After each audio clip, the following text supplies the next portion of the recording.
Olá, seja bem-vindo a mais um episódio do Diálogos sobre Mil e Uma Coisa. E hoje nós estamos no nosso sétimo episódio. Que bom, hein? Espero que todos eles estejam edificando você, trazendo informações importantes, enriquecendo seu conhecimento e transformando tudo isso em sabedoria para a vida. Então, se ligue, começa agora o nosso diálogo. E hoje eu quero compartilhar com vocês uma pergunta bem especial trazida por um dos que estão acompanhando este programa. Ela diz assim: é possível continuar tendo esperança num mundo marcado por tanto sofrimento, por tanto mal? Quem já não perguntou isso? Quem já não olhou para uma situação na vida, para o cenário ao redor, para a política, para a economia, para o próprio relacionamento humano e não se perguntou: será que tem jeito? Será que podemos esperar alguma coisa? Não é hora de pedir que um apocalipse aconteça, que o mundo acabe e que a gente, portanto, ah, seja arrebatado desse mundo? Quase sempre eu ouço uma pessoa falando sobre isso, pensando isso, desejando isso. Mas hoje eu quero refletir com você sobre a esperança. A esperança é um dom de Deus, é algo especial e que vale a pena mantermos no coração. Eu diria que um cristão sem esperança está com algum defeito de fábrica. Então vamos lá. Eu quero hoje compartilhar com vocês algumas fontes. E a primeira é a fonte é o livro do São Tomás de Aquino, Compêndio de Teologia. Há um capítulo específico sobre a esperança e eu vou trazer uma reflexão aqui extraordinária que o Tomás de Aquino nos traz, né? Existe hoje no Brasil e no mundo até mesmo uma escola de psicologia tomista que tem trazido reflexões importantíssimas para quebrar, né, esse círculo ah, de repetições de uma psicologia meramente materialista, né, onde tudo depende apenas da, da neuro, né, ciência, dessa visão materialista da relação terapia-ser humano. Então, eu vou trazer essa reflexão a partir desse livro do Tomás de Aquino. Uma outra fonte que vai ser bem especial para a gente aqui é a do Joseph Piper, Virtudes Fundamentais. É uma boa explicação do conceito cristão de esperança. Há um capítulo específico sobre isso. É bem denso, mas de um conteúdo magnífico. Olha, e por último, essa fonte que é um compêndio sobre teologia cristã, de uma forma simples e profunda, Cristianismo Puro e Simples, do C.S. Lewis. Eu diria que vale a pena lê-lo. Ele é de uma simplicidade e, ao mesmo tempo, profundidade ímpar. Então vamos lá. O primeiro momento eu quero, então, perguntar o que é a esperança. No Novo Testamento, o apóstolo Paulo vai dizer o seguinte: estejam prontos para responder a quem perguntar a razão de vossa esperança. Você conseguiria dizer a alguém por que espera? Por que tem esperança? Porque em meio a um tempo tão sombrio quanto o nosso, é possível esperar, é possível ter esperança e não tem como abrir esse caminho de hoje, esse diálogo de hoje, sem buscar a própria definição etimológica, a raiz, né, do conceito. No grego, né, foi a língua que o Novo Testamento foi escrito, você tem essa palavra elpis em grego, que pode se referir tanto à expectativa de algo bom, quanto a uma expectativa em geral, incluindo até mesmo coisas negativas.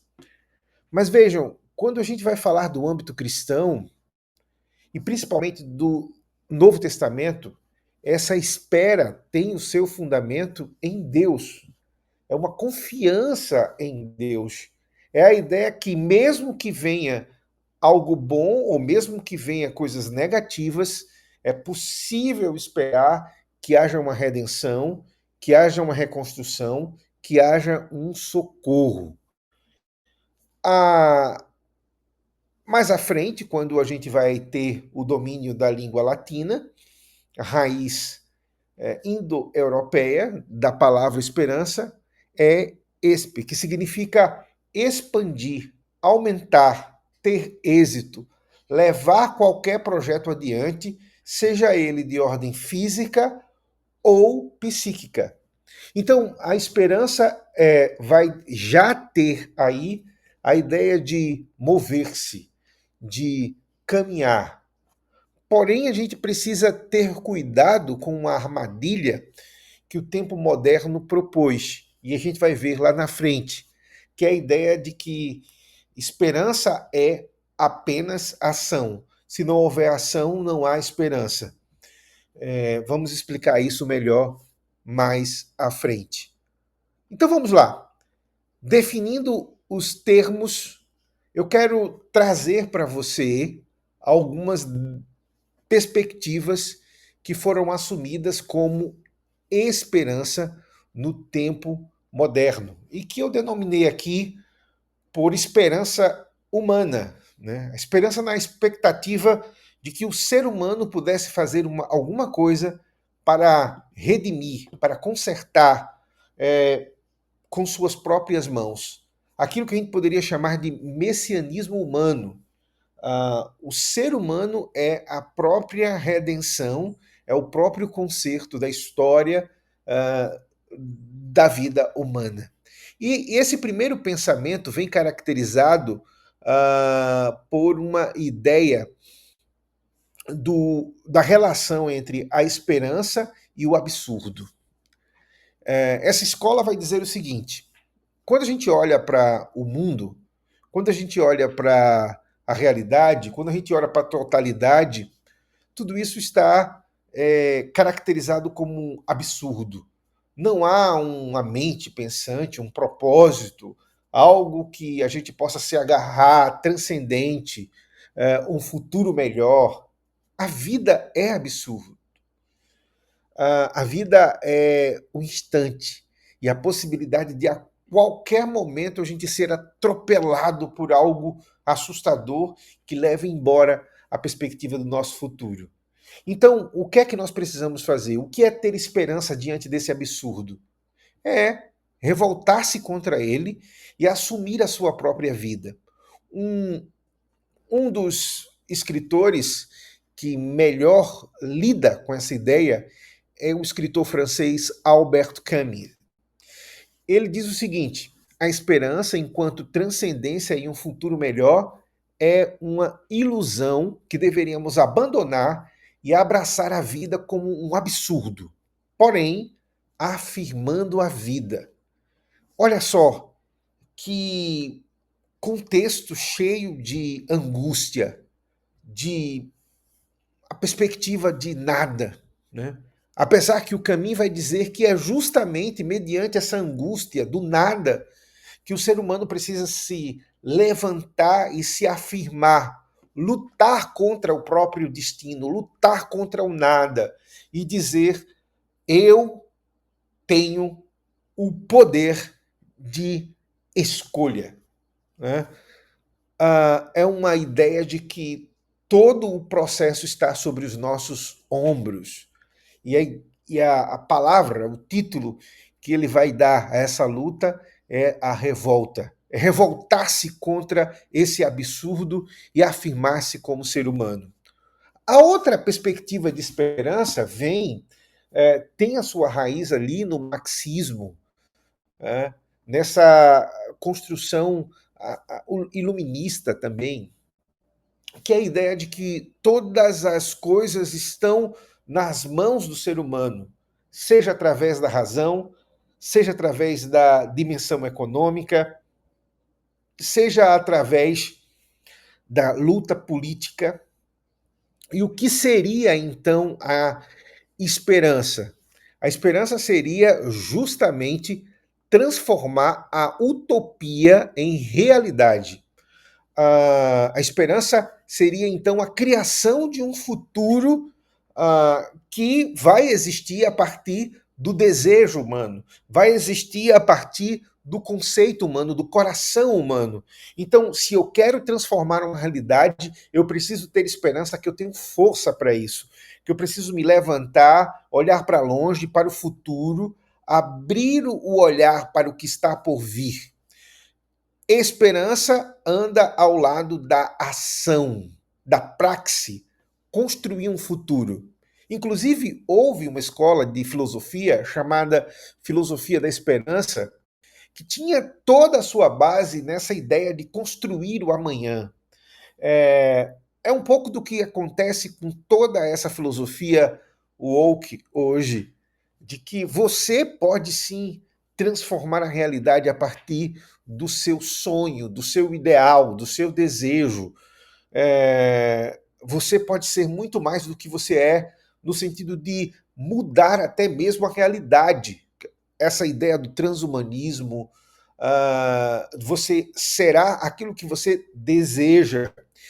E um livro que traduz muito isso, que de uma certa forma alinha todo esse pensamento, é esse do Byung-Chul Han, né? É um coreano que está ali com sua base de ensino escrita na Alemanha, mas ele vai tratar justamente dessa ideia da manhã, o amanhã como essa esperança de construir algo novo, libertador, realizar sonhos.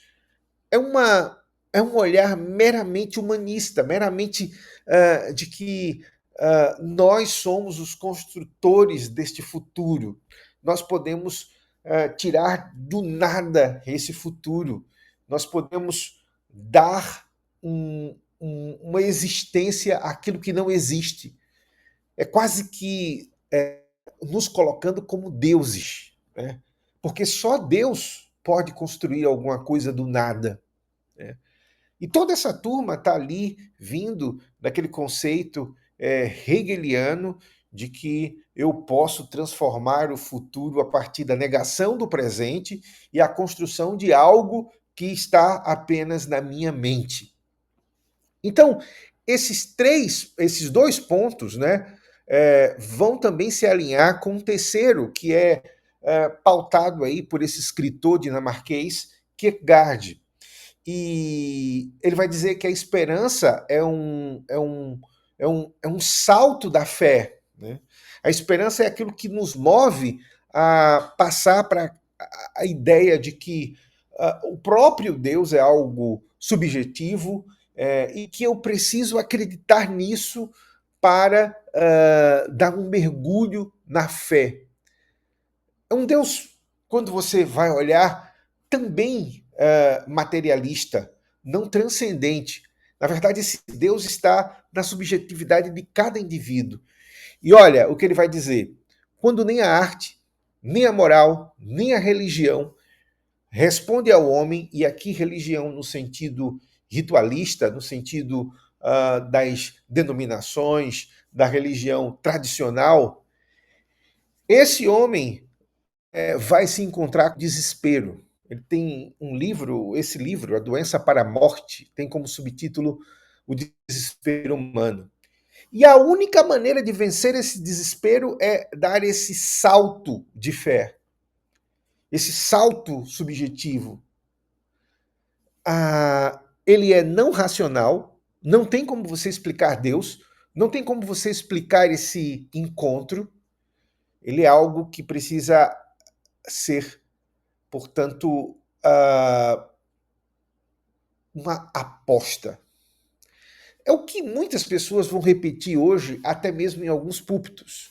Ponha o pé, acredite, aposte que Deus vai colocar o chão. Esse é um pensamento profundamente equivocado e não bíblico. Inclusive, eu posso dizer que essa foi a proposta do inimigo na segunda tentação, quando ele leva Jesus ao pináculo do templo e diz assim: pule daqui. Deus dará ordem aos seus anjos para que eles coloquem o chão e você pise nele em paz. E o que é que o nosso Senhor Jesus diz? Não tentarás o Senhor teu Deus, porque está escrito. Olha só que coisa extraordinária. E aí, amados, eu quero, de uma forma muito especial, adentrar em como o cristianismo lida com a esperança. O que é a esperança cristã? Qual é o seu fundamento? E eu quero começar dizendo que o fundamento da esperança cristã é o que a move. Muitas pessoas podem possuir esperança em objetos diversos, em sujeitos diversos, em realidades diversas, em promessas diversas. É quase como a percepção política hoje em dia, principalmente em nossa nação. Alguém chega, traz uma cartilha de promessas, de compromissos, e quando ganha e senta naquela cadeira, tudo muda. E se você vai lá e diz assim, olha, mas você prometeu, aquela pessoa parece que não tem um compromisso com sua própria palavra, com aquilo que foi proposto. Então, quando não há um fundamento sólido, a esperança vai se transformar em desespero. A esperança vai se transformar em ilusão. A esperança vai se transformar em vazio. E é interessante perceber que o fundamento da esperança cristã está firmado numa pessoa, Jesus Cristo.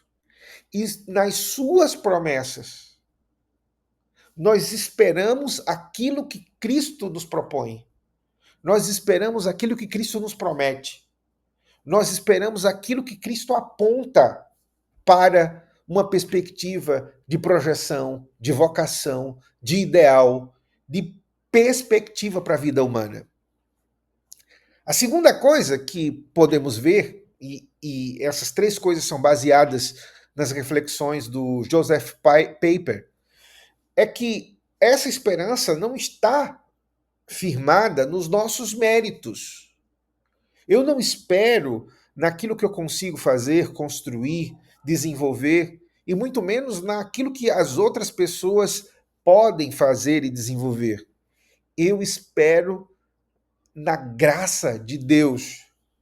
É a graça que me traz esperança. É o amor de Deus transformador em relação à minha vida, acolhedor em relação à minha jornada. É o Deus que gratuitamente me ama em meio aos meus erros, aos meus, às minhas quedas, às minhas noites escuras.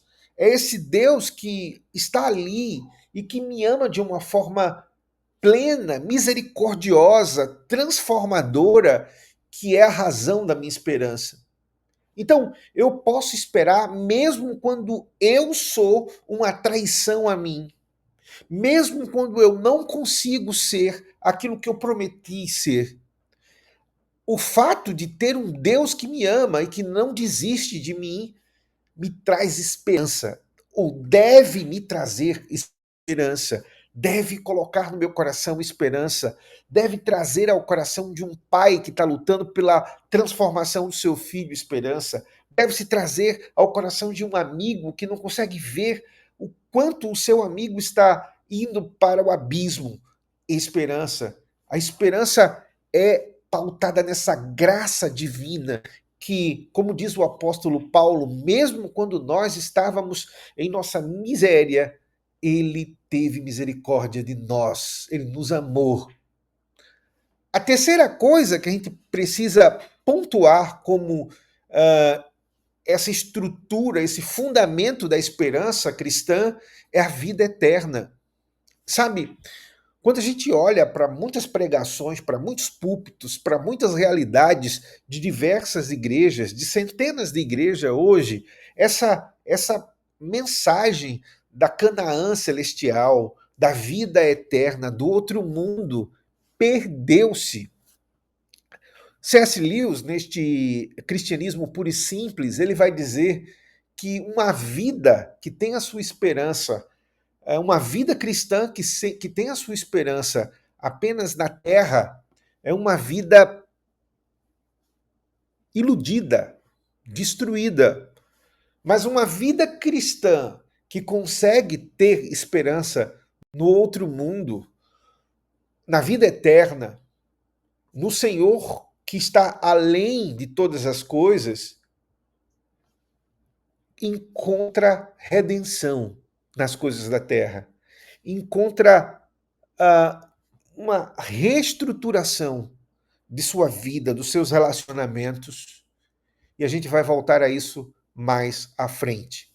Então, fundamentos de nossa esperança, uma pessoa e suas promessas, Jesus Cristo, Deus Pai, Filho e Espírito Santo. Não em nossos méritos ou sobre os nossos méritos, mas na graça de Deus, nesse amor gracioso, misericordioso. Não na estrutura terrena, nas nossas conquistas neste reino, do mundo. Por maior que elas sejam, elas não podem sustentar a nossa esperança. A nossa esperança precisa ter a firmeza na garantia da vida eterna, de que tudo não vai terminar aqui. E aí, amados, eu quero mostrar para vocês uma coisa extraordinária. Eu costumo dizer que é um mergulho psicológico, um olhar psicológico para essa questão da espera, da esperança. E eu quero fazer uma pergunta. Você está esperando certo? A sua espera está na jornada certa, no propósito certo? São Tomás de Aquino vai colocar para a gente como funciona a espera. E presta atenção nisso. Isso vai trazer grande clareza para o seu coração. Ele começa dizendo o seguinte: a natureza do que esperamos. Ele está falando aqui para o aspecto cristão, mas eu vou fazer uma reflexão geral. Primeiro, toda espera é fruto de um desejo. Nós não esperamos aquilo que desejamos. Ou que não desejamos, bem melhor, desculpa. Nós não esperamos aquilo que não desejamos. Então, se você não deseja uma coisa, você não vai esperar por ela. Você não vai colocar o seu coração ali. Automaticamente você não vai se mover. Você não vai ter fé. Você não vai amar aquilo. E é interessante perceber que muitas vidas estão em lugares onde elas não esperam mais nada, porque elas não desejam mais nada naquele lugar. Elas perderam o brilho, elas perderam a razão, elas perderam o propósito. Imagina viver num casamento onde você não tem mais nenhum desejo, automaticamente nenhuma esperança. Imagina viver um relacionamento de pai e filho, onde você não deseja mais aquele relacionamento. E como é assustador ver que essa relação que era tão sagrada hoje caindo nessa lógica de que eu não desejo essa pessoa, esse ser como filho. Eu não desejo essa pessoa, esse pai. Por isso eu não tenho esperança que desse relacionamento possa sair qualquer coisa. Então toda espera é fruto de um desejo. Segundo, o que se espera deve ser considerado possível, pois senão será ilusão. É possível isso que eu estou esperando? Aí você poderia me perguntar, mas o fundamento da fé cristã é a espera naquilo que nós não vemos, certo? Mas essa espera está fundamentada numa promessa, que é a promessa de quem? Veremos lá embaixo. É a promessa de Deus. Deus não é homem para que minta, nem filho do homem para que volte atrás. Seca-se a erva, murcha-se a flor, mas a palavra do Senhor permanece para sempre. O grande problema é que muitos estão pondo essa espera, muitos estão pondo essa esperança em algo que não é possível, em uma promessa que não é possível, em alguém que chega e diz assim: eu vou mudar por você. Olha, na minha experiência curta, de quase 2 décadas de pastor, de estudioso, vai aí 3 décadas, de quem contempla os relacionamentos humanos, eu nunca vi alguém mudar por outra pessoa. Eu quero dizer para você, não se consegue sustentar essa mudança. Basta que a outra pessoa nos decepcione. Basta que a outra pessoa faça uma curva que nós não esperávamos. Sabe, nós não podemos prometer aquilo que não é possível. E eu quero dizer uma coisa para você. Quantos jovens que entram em relacionamentos porque o outro prometeu que iria fazer aquela pessoa um semideus, queria colocá-la num paraíso. E até se tenta, mas não se sustenta. Porque o ser humano não pode prometer ao outro perfeição. A terceira coisa que São Tomás de Aquino vai nos ensinar é que o que se espera é sempre o mais difícil, pois as coisas fáceis já se têm. E aí eu fico pensando, por que tanto tédio na vida atual? Por que tanta infelicidade na vida atual? Por que tanto vazio, tantos jovens dentro dos quartos como se fossem cavernas? Não tem força para superar uma dificuldade que seja. O fato de não terem conseguido levar o lanche para a escola. Porque, na verdade, a vida e as resoluções desses jovens são pautadas em facilidade, em coisas banais. Eles não são treinados às coisas difíceis. Eles não são desafiados a coisas difíceis. Eles estão o tempo todo ali recebendo o que é difícil. E nós estamos querendo que eles lutem pelo que é fácil. Mas vejam, se nós damos o difícil, o fácil, eles já possuem há muito tempo. O que esperar de jovens que simplesmente, quando pensam, recebem tudo o que querem? Ah, eu quero um telefone tal, eu quero uma viagem de final de semana tal, eu quero tal tipo de festa, eu quero que a minha festa tenha a seguinte montagem. E a gente não desafia esses jovens a conquistarem, a ultrapassar os seus limites, a dizer: tudo bem, você quer isso? Como você pode conquistar isso? Tornar difícil resoluções para que eles se tornem jovens fortes na resolução destes desafios. A esperança se esvaziou do coração da nossa juventude, porque elas simplesmente não têm por que lutar. Qual está sendo a luta da nossa juventude hoje? Por passinhos de TikTok, por realizações no mundo virtual, por conseguir chegar no seguinte, no quinto, sexto estágio, fase do jogo de computador. Me diga, que tipo de esperança é essa? O que a juventude de algumas gerações atrás esperava? Esperava ser aprovado numa prova e entrarem numa faculdade digna?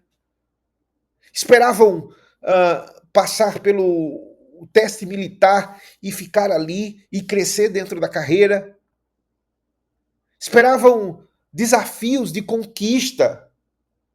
Sabe, hoje os relacionamentos são frágeis, líquidos. Você estende a mão e toca numa tela e já tem dezenas à disposição. E quando se realiza, vai embora.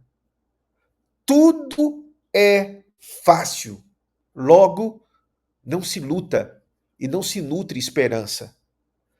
A quarta coisa que Tomás de Aquino vai falar é que essa espera tem um sujeito da realização. Tudo aquilo que a gente espera tem um sujeito da realização. Pense aí, esse desafio dos jovens crescerem. O sujeito dessa realização são eles mesmos. A esperança de que eles vençam. Há outros desafios que são espera pelo outro, que o outro é o sujeito. Mas há um desafio, uma busca, uma espera que esse sujeito é Deus. E essa espera é a espera pelo transcendente, é a espera pelo absoluto, é a ideia de que, por mais que todas as coisas desmoronem, por mais que tudo se levante contra nós, por mais que o tempo seja sombrio, nós temos uma esperança que ultrapassa tudo isso. E a nossa esperança não é vã. Quantos cristãos estão prontos hoje para um possível ataque violento deste mundo sobre a igreja brasileira?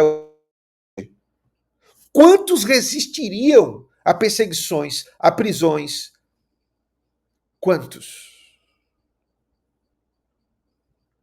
A vida cristã hoje está se pautando em prazeres fáceis, na estética de louvores estranhos, no prazer de simplesmente ir ali e encontrar alguém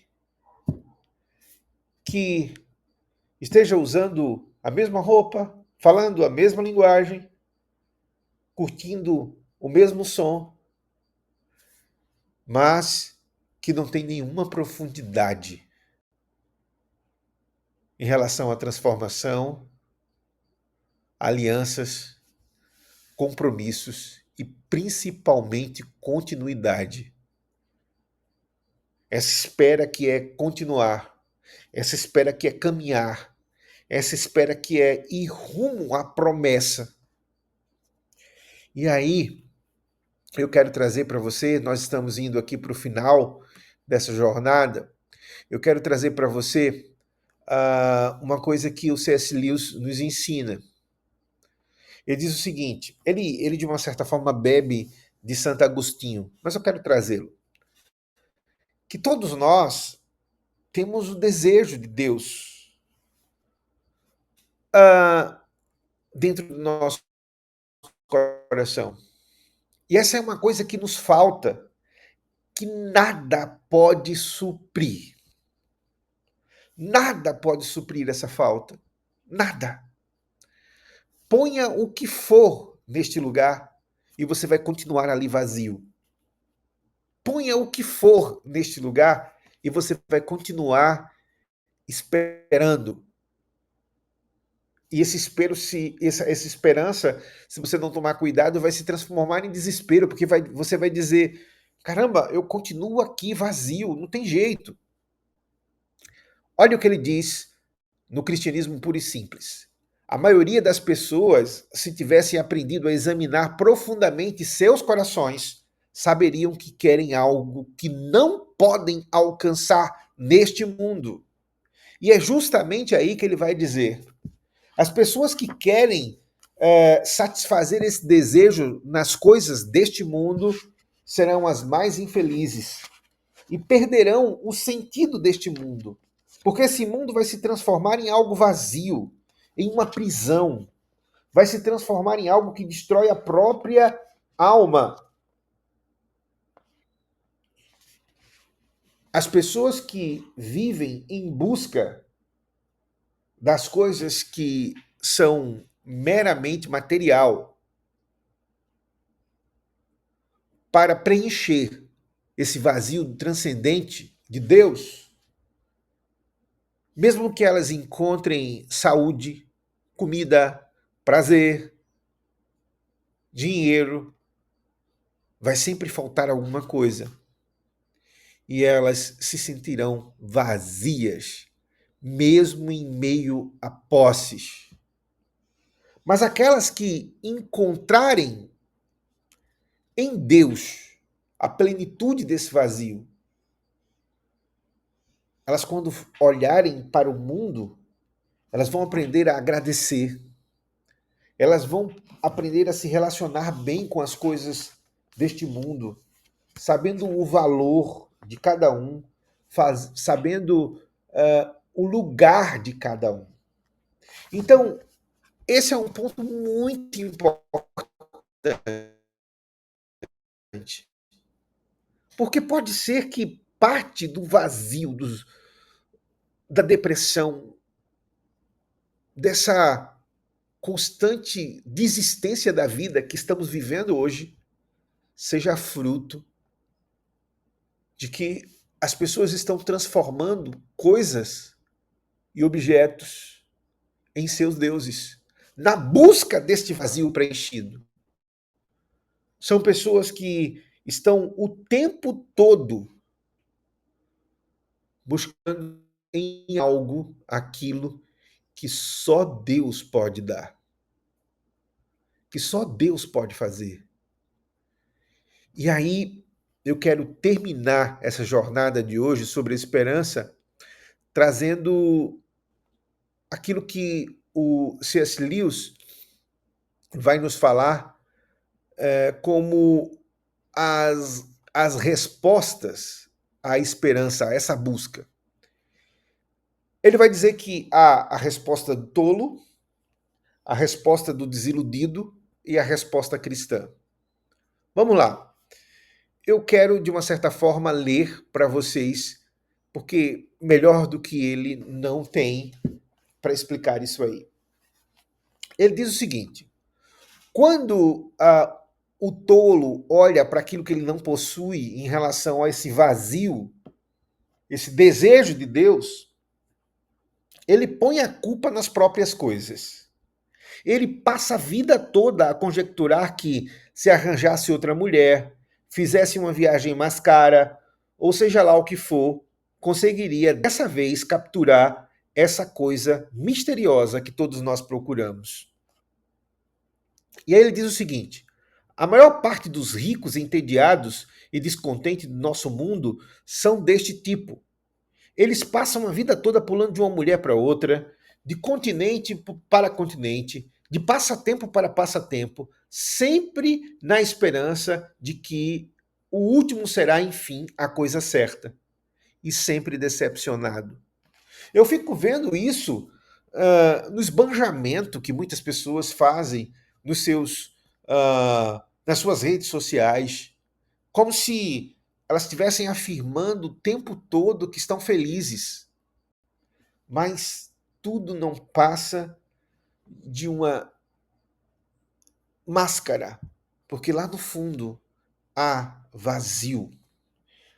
A segunda maneira que o C.S. Lewis vai dizer que o homem responde a essa esperança, a esse desejo de Deus, é aquilo que ele vai chamar de esperança desiludida. Ele diz assim: esse homem sensato, desiludido, ele logo conclui que tudo não passa de conversa fiada. É bem verdade dizer-lhe que quando é jovem, a pessoa se sente assim. Quando chega a minha idade, porém, você desiste de buscar o fim do arco-íris. Então, ele se acomoda, aprende a não esperar muito da vida e reprime a parte de si que, nas suas palavras, costumava uivar para a lua. Ter esperança de que tudo poderia mudar, de que tudo poderia ser melhor. E aí, o que é que esse homem faz? Administra a sua miséria, administra o que possui, acreditando que tudo isso está em suas mãos. O terceiro buscador que se move mediante a esperança é o cristão. E olha que coisa extraordinária. Essa é uma das passagens mais belas de todos os livros do C.S. Lewis. Ele diz assim: dizem os cristãos, as criaturas não nascem com desejo que não podem ser satisfeitos. Um bebê sente fome. Bem, existe o alimento. Um patinho gosta de nadar. Existe a água. O homem sente o desejo sexual. Existe o sexo. Se descubro em mim um desejo que nenhuma experiência desse mundo pode satisfazer, a explicação mais provável é que fui criado para um outro mundo. Se nenhum dos prazeres terrenos satisfaz esse desejo, isso não prova que o universo é uma tremenda enganação. Provavelmente, esses prazeres não existem para satisfazer esse desejo, mas só para despertá-lo e sugerir a verdadeira satisfação. Se assim for, tenho de tomar cuidado. Por outro lado, para nunca desprezar as bênçãos terrenas, nem deixar de ser grato por elas.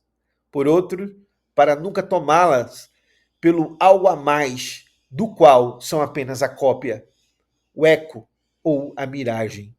Tenho de manter vivo em mim a chama do desejo pela minha verdadeira terra natal, a qual só encontrarei depois da morte. E jamais permitir que ela seja arrasada ou caia no esquecimento. Qual o propósito?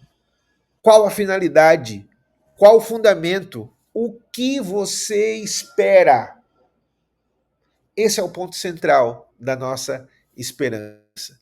E eu termino trazendo para você o que a espera cristã, a espera em Deus, nos leva a agir.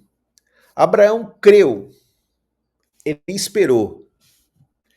E quando ele recebeu, Deus pediu uma prova do seu amor. E ele devolveu. E ele entregou. Quem tem esperança em Deus consegue abrir mão. Consegue permitir que o outro vá. Não precisa colocá-lo numa prisão e dizer: você é meu, prove que você me ama. Ele entende que é justamente na liberdade, na entrega, no permitir que o outro também tome a sua decisão, que compreendemos o que é o amor. Jó creu, esperou e confiou. E mesmo quando tudo que Jó viu foi morte, foi dor, foi abandono, olha o que ele diz: mesmo quando me matar, eu esperei nele. Mesmo se a experiência com Deus parecer de abandono, de que Ele me quer morto, mesmo assim eu espero nele. Eu contemplarei ao Senhor. E eu encerro com essa frase tão extraordinária de São Tomás de Aquino. Ele diz assim: temos nossa esperança em Cristo, pois nele está já cumprido aquilo que, como promessa, esperamos. Sabe quando um pai vai ao trabalho pela manhã, uma mãe vai ao trabalho pela manhã e diz: filho, espera que à noite eu trarei uma pizza. E você sabe que aquele pai, ele fundamenta, ele cumpre. Você pode confiar nele.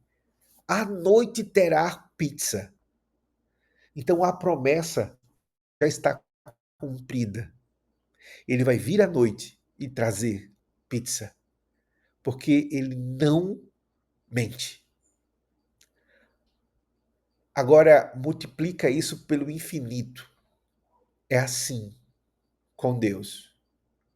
A esperança firmada nele não desfalece, não se engana. Deus é aquele que promete e cumpre.